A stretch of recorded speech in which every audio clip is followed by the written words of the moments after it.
Okay. All right. Good morning. This is Sandy Conkar. Welcome to Surviving the Diagnosis. It's happened to all of us, along with Peggy Mangan. Morning, Peggy. Morning, everyone. Morning, Sandy. Sandy's on the road again. I am on the road again, and I apologize for being late because of it, but that's technology for you. So, what our show is about today is the third in the series of embracing your vulnerability and embrace your power. And so, what today we're going to talk a little bit about is preparing to receive. And that is the support and the understanding that you're at reaching out for and asking for. And Peggy, some of the things that you just recently experienced when you reached out on Facebook, I believe it was. Yeah, I just want to say I see Darcy back there. She's so cute. Hi, Darce. Darcy. Yeah, the dogs came with us this time. Yeah, she wants to be on the show too, Sandy. Yeah, she is. She's right in the view. Yes, she is.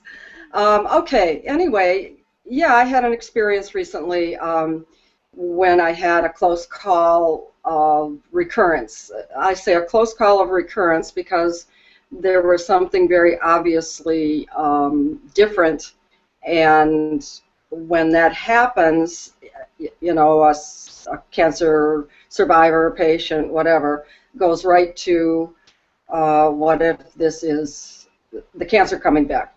So, long story short, I decided to put that out on Facebook while I was waiting for results because um, I just felt the power of the community more greatly. When I'm on Facebook, it just seems like we're all family, and I know so many people.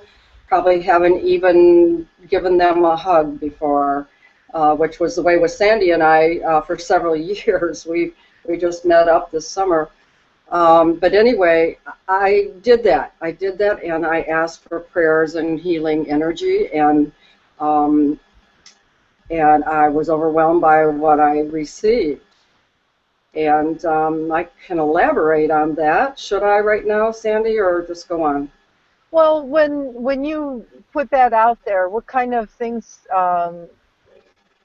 Well, what I experienced, I'll say, is that when my son was had his accident, we received donations for his rehabilitation, and you received from your Facebook friends and everything and reaching out to them. And you had mentioned to me that after you reached out, you kind of got an obligation kind of feel to it.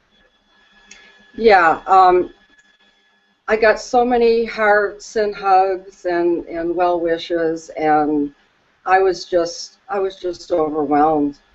But what I found after people did respond like that, I started feeling like, oh, I'm right back where I was 8 years ago with the patient mode, Hmm. and it was a little unsettling. But on the other hand, I was just overwhelmed with the love and warmth that people had and sent my way. I so appreciated it, but nothing against that. That was just fabulous. But the sense of you've been doing your own thing here. You've been well. You've been healthy. Doing this show with Sandy, and all of a sudden I was kind of back there, in a sense, as the patient, and it was unsettling for me. Hmm. Well, mine was when Keith had his accident, and they were doing did some press releases and put his story in local newspapers.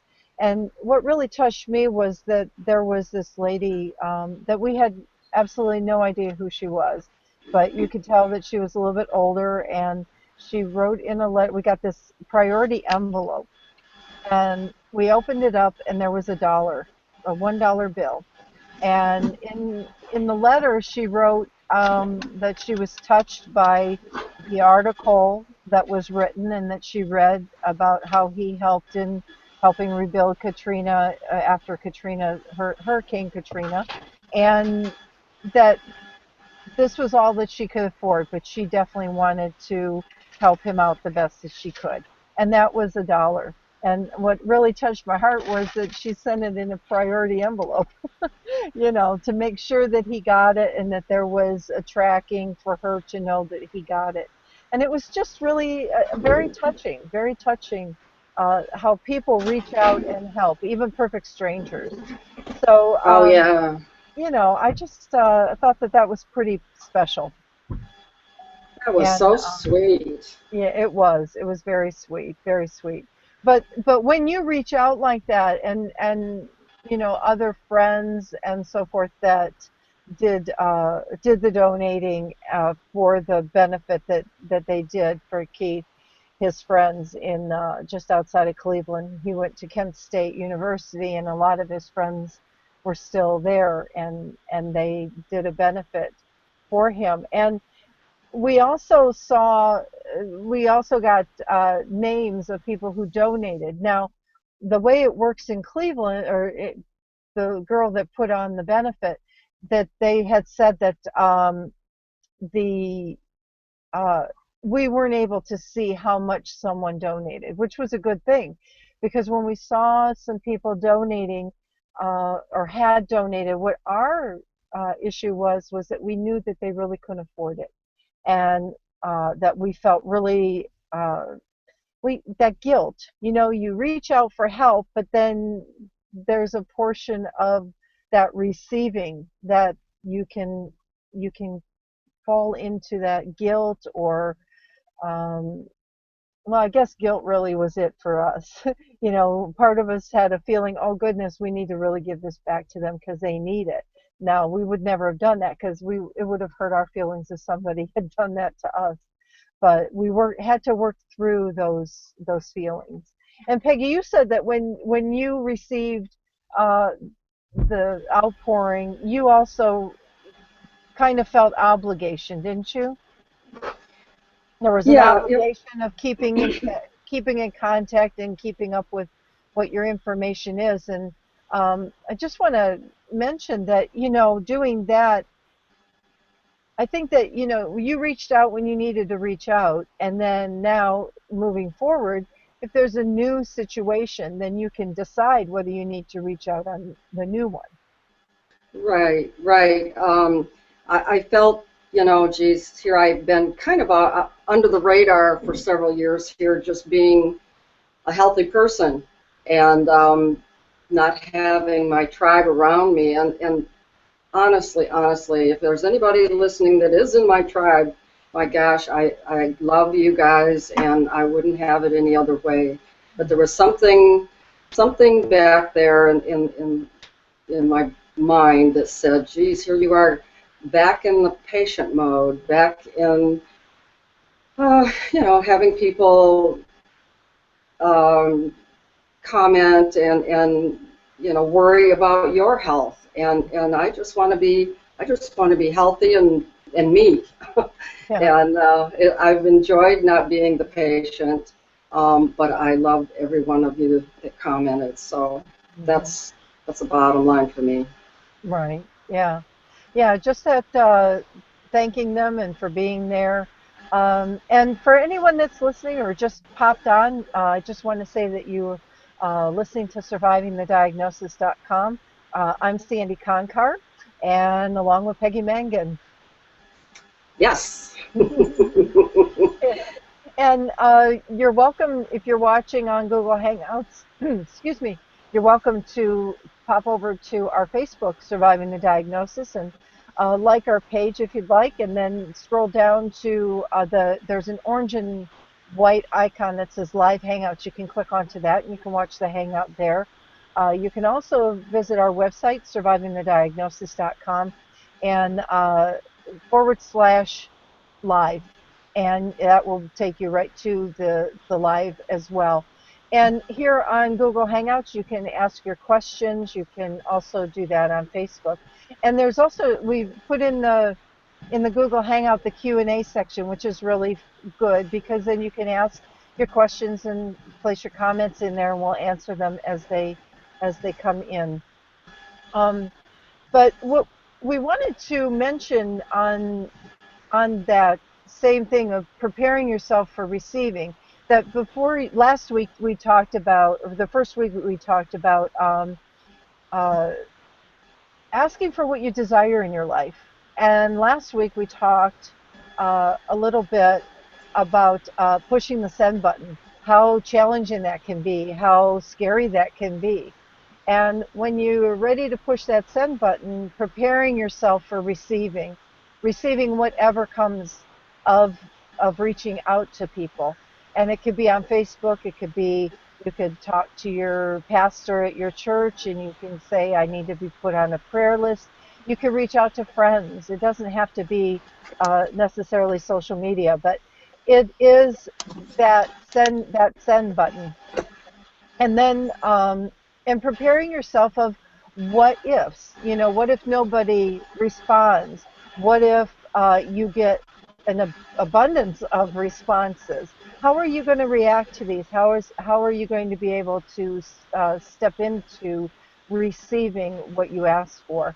And then there's that, like Peggy mentioned, that overwhelming, and then of feeling obligated, maybe of continuing to share, and that may not be what you need to do. So you want to look at what is it when you're sending the send button that you're ready to receive. And some of there's an upside to doing that and the downside. And the upside to asking and pushing that send button is receiving all that love and support that you're asking for and that you need. Um, the downside to pushing that send button is very similar to what Peggy mentioned, that then people will ask you to share more, be more involved in what you're going through, and you may not want that. So I'd like to suggest that when you're ready to push that send button, you might want to be certain that you share what you want. Ask for what you want. Be specific, maybe. I don't know if that helps or not, Peggy. What do you think? When you were pushing the send button. Yeah, yeah. It's very unsettling at first because, yeah, you think, well, here I am asking all of my Facebook family, which are 500 and some of them, and I don't know how they'll respond. And a person that's typically handling her own issues her whole life, I would get tests done, and I would wait till the last minute to even tell my family, my sisters, and just in case, just to save them the worry. I didn't want I didn't want them to worry. So when I decided to push that post button actually on Facebook, I had a moment of, do I want to do this? Do I want to, as I used to call it, call out the troops? Mhm. And thank God the troops are there for me. My goodness, I am just so, I can't say enough how much I appreciate that. But I can't say enough how much I've appreciated being just me recently, and not a cancer patient who has a illness that's not supposed to be. Uh, well, I have they tell me a terminal, but I'm not terminal. I'm living and I'm going to live, and I'm happy out here on Facebook land and doing Google Hangouts with Sandy. So Mhm. if I sound ungrateful, I was not, and I am not. I just I just like being out here anonymous sometimes. I think we all do. We all do. But then those moments do occur that you have to you want to reach out for that. Sometimes that isolation gets a little too much. So, and like we talked about on other shows, is that when if you're the patient, if you've been diagnosed or you're just not feeling good, if it's just basically you're not feeling good and you need a friend to lean on, then reach out by all means. And that friend is going, most likely will be very willing and able to step in and be your support. Um, because sometimes what we both experience when someone that we're taking care of or we're ill, that are ill, um, that we're standoffish in a sense, because we don't want to bother them. We don't want to keep asking them the same question over and over. So when you're needing to reach out, it's helpful for that friend to to it's kind of like you're giving them permission to reach out and help you.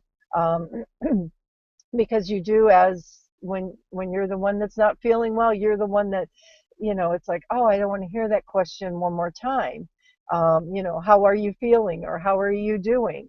And you need to let that person know, that friend, that family, know that it's okay for them to ask you these questions occasionally. And then if it's not a good time, then just today's not a good day. And then that way everybody understands each other. I think that communication is so important.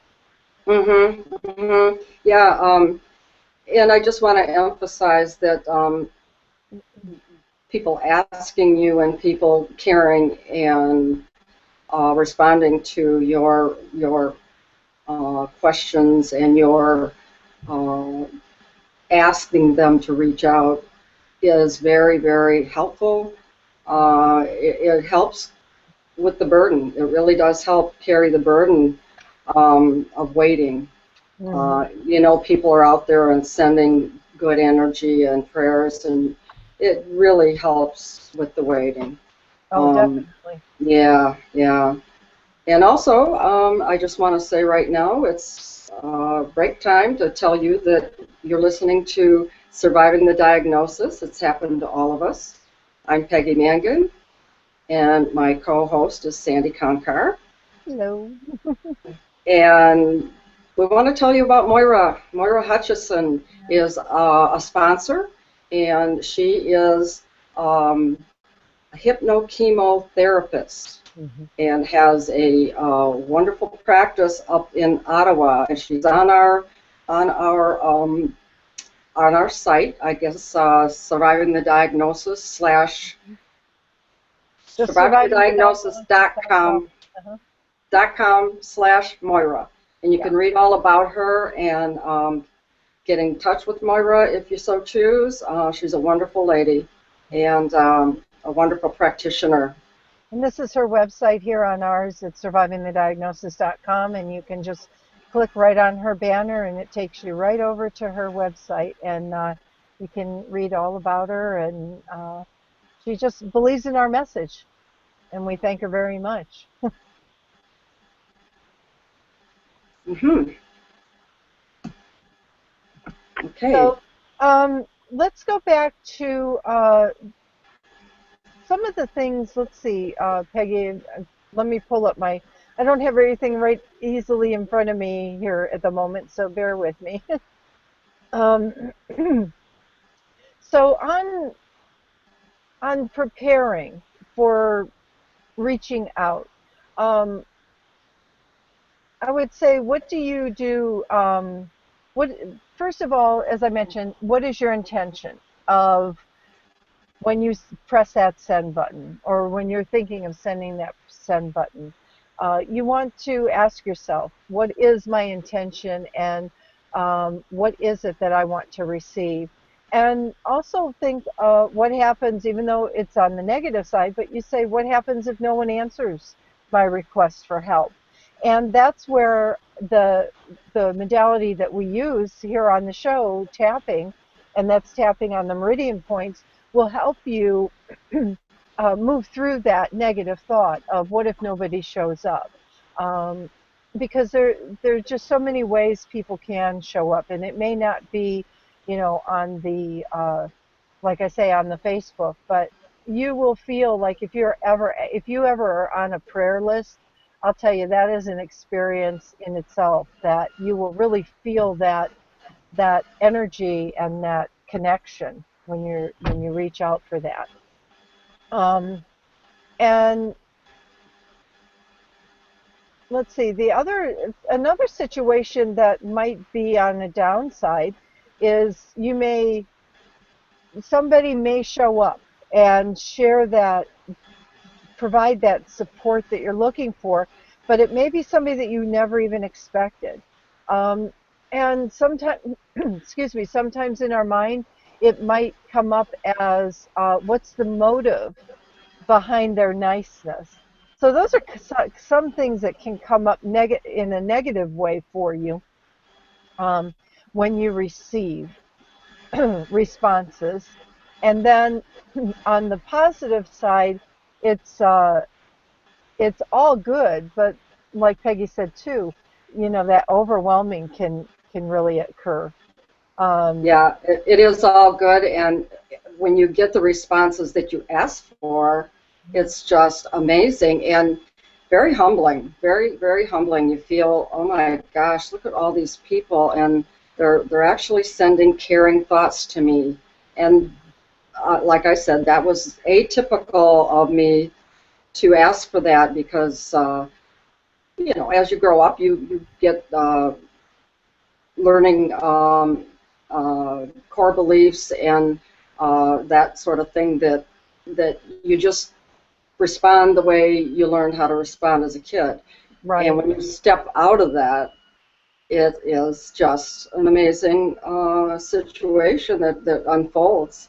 All the Mhm. people that continuously ask me to this day, 3, 4 weeks later, um, and they're very caring and very sensitive people, and I do appreciate it. Yeah. Well, EFT is a great tool. So when you're thinking about asking for what you desire in your life and you aren't quite sure what that is, tapping is a very uh, useful tool. It's also useful when you're considering pushing that button, when you're hesitating, the what ifs, the what if nobody shows up. And then the tapping of actually going back in and just using Facebook as an example, you know, going back into your account and looking at, who has responded, and that can be overwhelming. You could be anxious. And the tapping is, if you're not familiar with it, tapping is tapping on the meridians, and what I refer to them as your energy highway in your body.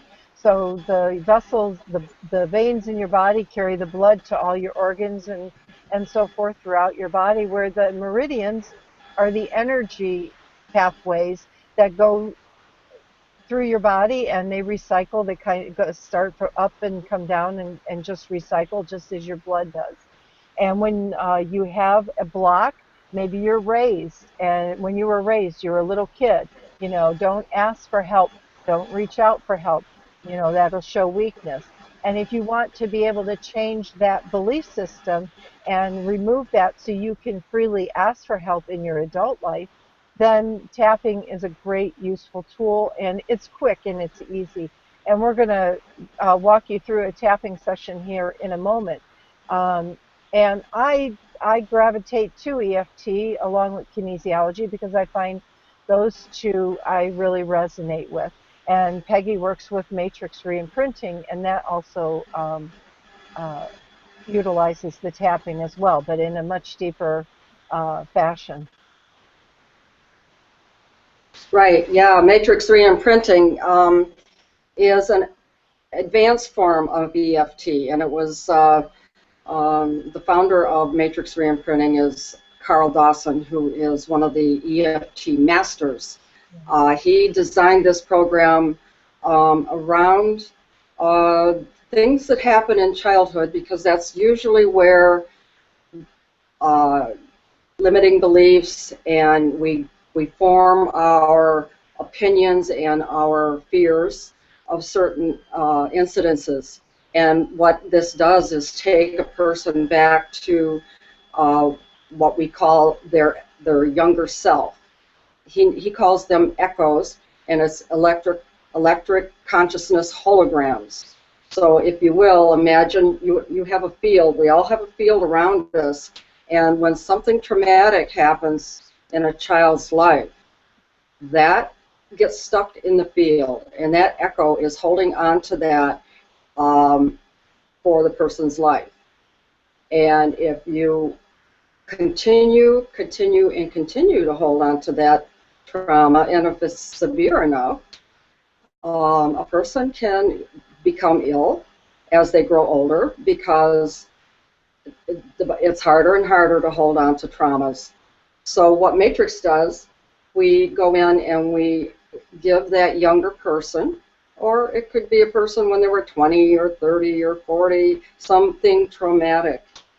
But basically, it's usually childhood. And up until the age of 6, you're in like this trance state that everything you hear, you take in and you believe. I mean, Santa Claus, for instance, and the Easter Bunny. Remember when Mom and Dad told you Santa Claus is coming and you better be good or you won't get anything? Well, you believed that. And around the age of what we call reason, around 7-ish, 6-ish, different for each child, you begin to say, hey, that's Mom and Dad. That's who Santa Claus is, because your brain was developing enough to reason that. But before that, yep, you believed everything they said. So there are traumas that happened back then, and it can be as basic as, let's say little Johnny comes in the house with his muddy hands and says, Mommy, I made a castle. Come see my castle. And there's Mommy on her clean floor and screamed at him, what are you doing in here with all that mud? And he just kind of went, oh my gosh, it's not safe to ask for support when I do something I think is great. So that's how one of those things happened. And that little, say, 4-year-old with the mud is traumatized. And believe it or not, when you get older, and say, for instance, you, let's say, write a chapter in your book. That's what I'm doing these days, folks. I'm writing. Pardon me. And if I take it to a family member or someone I think will critique it for me, and they just go, ew, you go right back to that 4-year-old that was traumatized. And the response is very much like it was then. You feel, you shrink and you say, oh, I'll never ask for that again. I'll never ask for help again. So and basically what we do is release those traumas, release those bad feelings when you were younger and experienced traumas. And the good thing is once they're gone, they are gone. And that's the beauty of matrix re-imprinting. So it's a wonderful modality, and we'll show it one day on the show. We just haven't done much matrix on the show, but we will. Well, we do that mainly in the membership because we do go to really specific issues and really the core issues and really take care of them there. But we back in I think it was in May, on one of the replays in May, they can pick up the matrix example that we did on the show as well. But today what we're going to do is demonstrate the EFT because it's the simplest for this format. And we're going to do obligation to share more. That was one of the topics that Peggy and I were discussing, and it seemed like that we both experienced that particular feeling. So. And by the way, Sandy, I was thinking about this, and I think that you should lead and I should echo. Okay. Because it was basically my response to all the attention I got, and I might as well get the benefits of EFT with it. All right. Well, then let Or me take for it. some. Okay. Well, let me take some notes, and what I'm going to do, and I'll just invite the listeners to go follow along with us on this, because what you want to do is you want to look at the issue that you're experiencing. Now, our topic is going to be obligation to share more. Um, but um, let me think.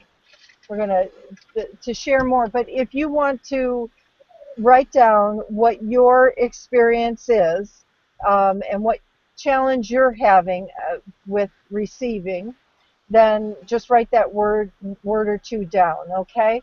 So give me 1 second for a second, please. Sure.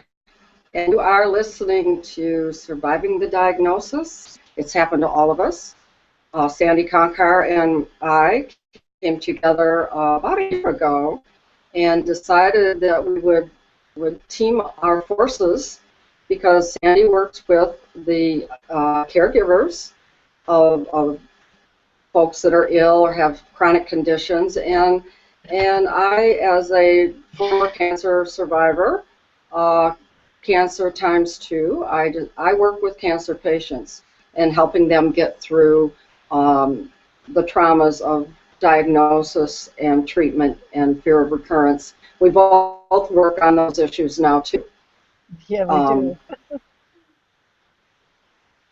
Okay, so so anyway, are sorry about that for the break, but I'm you back. ready?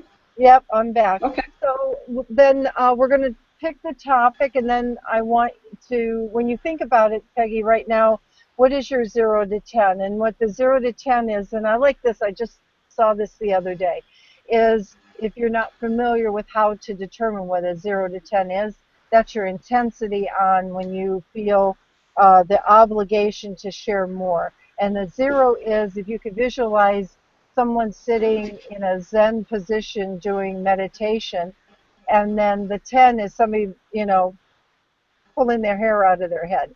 So anywhere in between, that's good for you. So where would you be on the 0 to 10, Peggy, when you think of that obligation to share more? I think 6, 7. Okay, a 6, 7. Okay, and then what I'll ask next is, how do you know you have a 6? This is a 6 or a 7. So where does that reside in your body? Where do you feel that?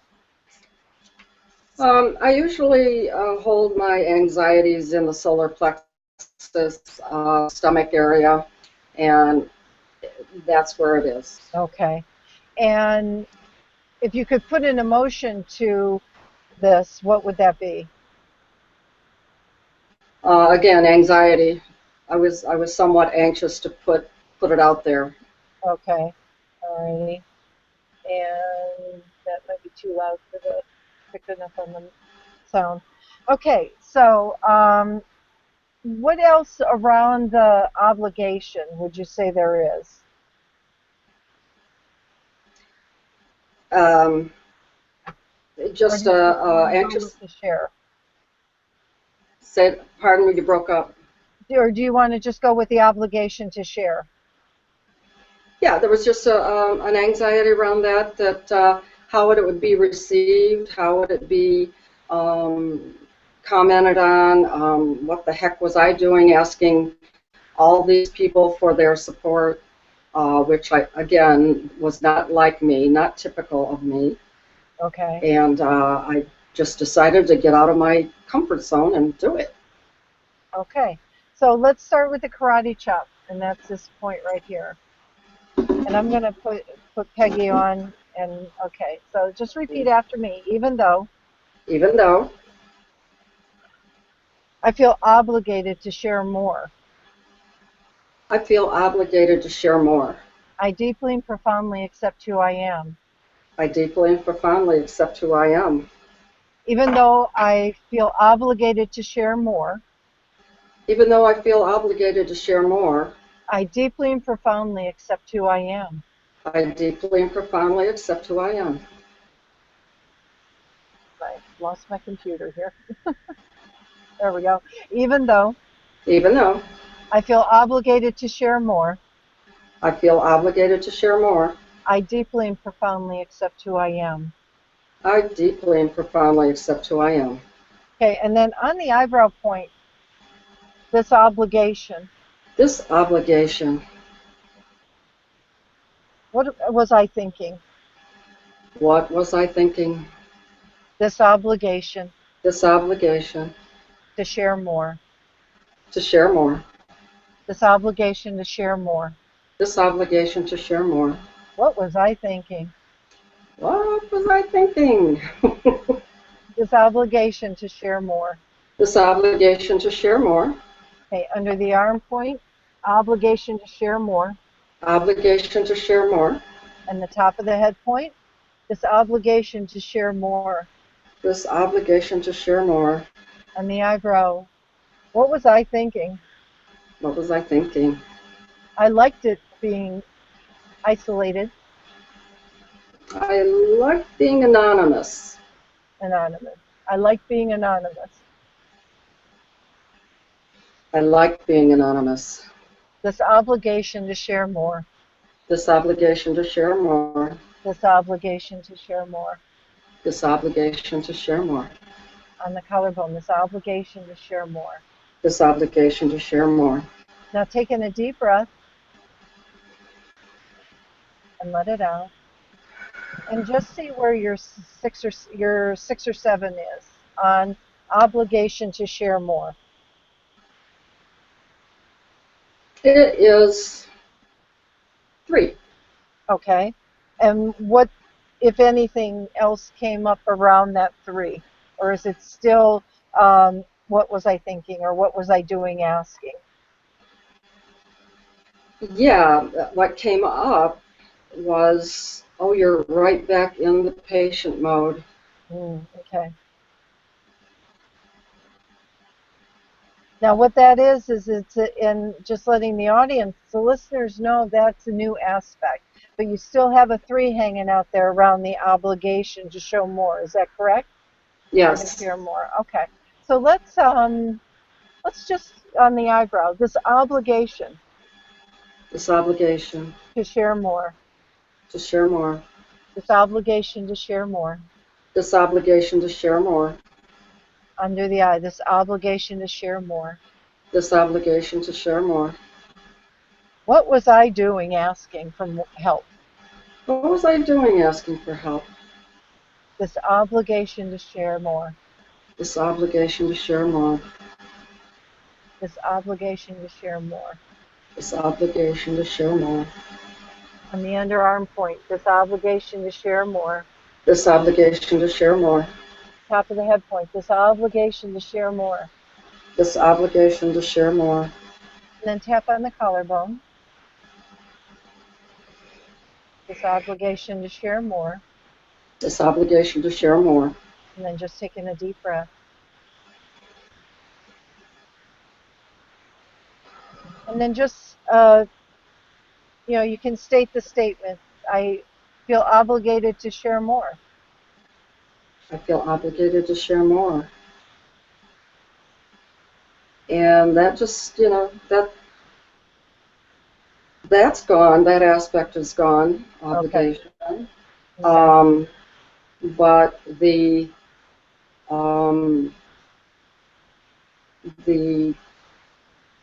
aspect of still being the patient, and at that time when I was posting that on Facebook, there was a strong likelihood that I might become the patient again. Right. And there was, that was pretty anxious at that time. Okay. And right now, when you think of that, where are you on that? Right back in the patient position.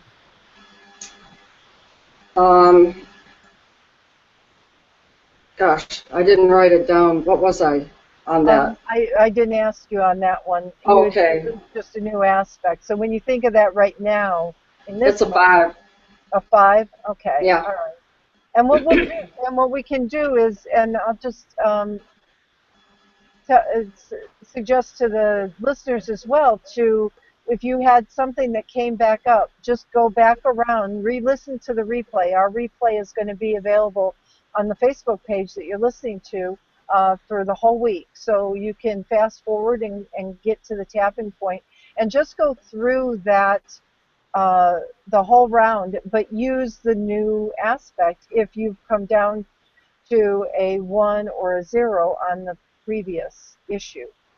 So you want to make sure that you tune into what your original number is and see if it's been shifted before you go on to the next aspect. Right? So good. Well, that's good. At least we've moved you through that that obligation feeling, right? Right. Yeah, yeah, that's good. Well, And mhm. Go ahead. it more or less was always now that the new aspect came up, it was always around back in the patient mode. Right. That it really was the issue, I think.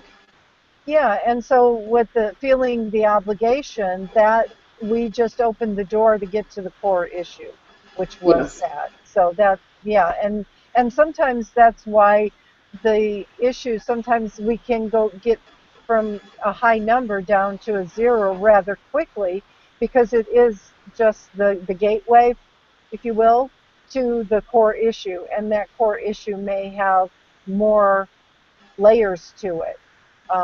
And that's when we want to, really take the time. And most of our sessions together when we work with clients are 60 to 90 minutes because sometimes you want to go through those layers and really Right. get the house clean.